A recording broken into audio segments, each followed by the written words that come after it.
Hello, em xin chào tất cả mọi người nhá. Đến với clip tiếp của em nha. Hôm nay em phá một cái tủ sâu cực kỳ là nhiều, to như này.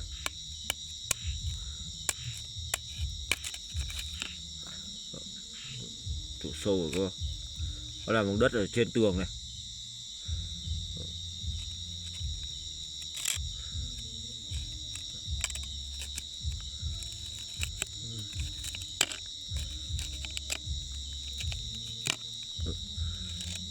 Sâu to chưa?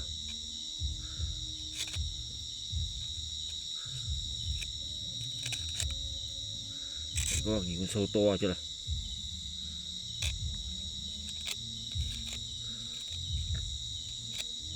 To chưa? Ổ này, ổ luôn này. Ổ sâu này các bác nhé. Nằm trên tường này.